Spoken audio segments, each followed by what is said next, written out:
I'm outside the Isha Foundation here in Coimbatore. Joining me is Sadhguru himself, who's of course started the Free Temple campaign, which has become a major talking point this election here, especially in southern India. Sadhguru, thank you for speaking to us. Firstly, what's the message to the voters out there today? Well, as I already said, we must understand the significance of being in a democratic country. That means as people, as ordinary people, doesn't matter who you are, how big you are or how small you think you are, all of us have one oath. So it levels every human being as one. That's important. Another thing is, this is the only process in the history of humanity which has allowed us to change power from one hand to another without bloodshed. Otherwise, never in the history of humanity have we managed to shift power without bloodshed, without killing. So this is a phenomenal process. Do not compromise it by either voting based on your religion, caste, creed, even party affiliations. You must see from your own understanding, from your own intelligence, who you think is competent enough, capable enough, committed enough to bring well-being to the people of your state. That is where your vote should go. Only then we keep democracy alive. The moment we start voting in predetermined ways, we are just going back to feudalism. Let's not do that to our country. That our country should be a democratic process. To be a successful democracy, every individual must vote, and every individual must vote according to his or her choice, not by any other considerations. Well, but you yourself in a video message have said that your vote goes to the person, to the party in fact, who will work towards freeing temples in Tamil Nadu. Yes, of course, because that matters to us. I said 5 things that I want, well, only this picked up momentum. So, talking about temples, as we have already spoken enough, that over 37,000 temples are in a state of decay out of 44,000 temples. When I say they are in a decay, there's hardly 1% to manage the entire process of the temple. They are all earning below 10,000 rupees per annum, but they have enormous wealth. Where this wealth is going, what's happening, is something that we need an external audit to look at. So, now we have said what we have said. 2 smaller parties in Tamil Nadu have said they will definitely go all out with the suggestions we've made, but they don't have the power. But the 2 major parties have taken incremental steps, which are baby steps, but I think they're good steps. So whoever gets elected, we will definitely work with them to take this to its logical end, because it's in the people's hearts that this must happen. The 3.32 crore people have supported this through missed calls and other means of communication. So when that many people want it, I don't see how any government can ignore it. Well, talking about the Free Temple campaign itself, you said you want to keep it as yes. You said that you want to keep it as apolitical as possible, whether you like it or not, it has of course become political, and you have some parties in Tamil Nadu across the country who are supporting your campaign. Some of them are aggressively against it. See, being for and against is a part of democratic process.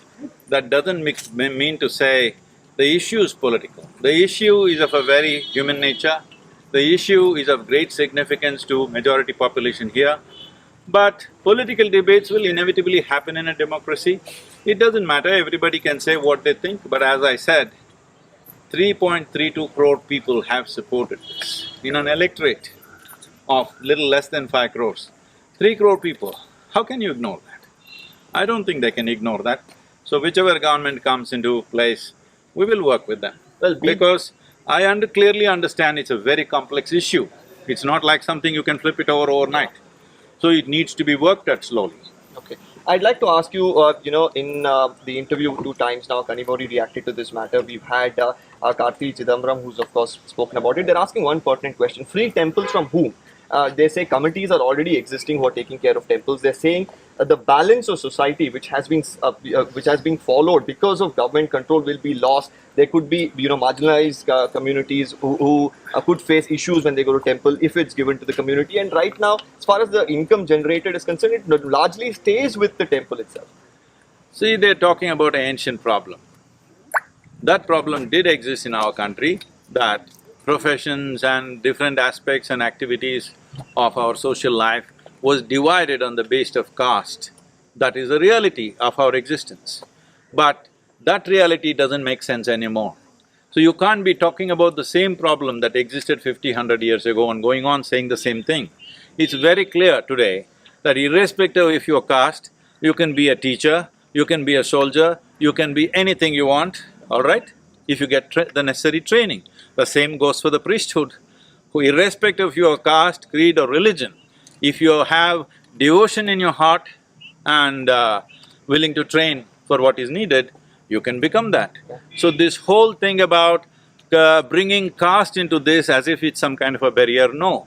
That barrier by law is gone long time ago. Okay. In social practice, unfortunately, it's still there. This is one of the best ways to level this out. Tomorrow when you see that anybody can come into the temple, not only come into the temple, they can also be part of running the temple, and we don't even ask them what is your caste. When that happens, real leveling of the society will happen. Those who are not being treated as equals in villages, it will change significantly when they are part of the spiritual process also. Last quick questions I'm going to ask you. The opposition has mentioned one more thing quite aggressively, that they've termed you as the B team of the BJP because they've even had the free temple issue in their manifesto. We must understand this. These are election times, everybody can say many irresponsible things, it's all right. But what I'm saying is, BJP also, in wherever it has government, it has done the same thing. So, how am I the B team of anything? Everybody should understand this. I have never been and never will be a B team of anybody for that matter. Either a political party or anything for that matter.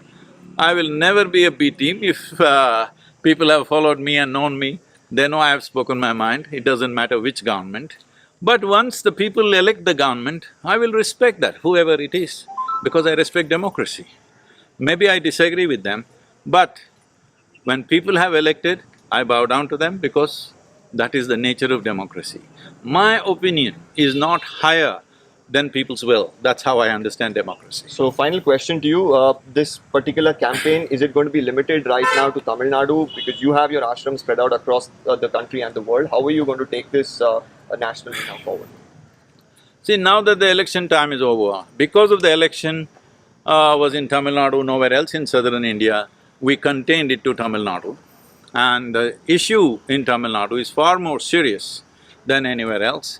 One thing is that the law is far more draconian, and the temples are too many in Tamil Nadu and it needs a certain attention.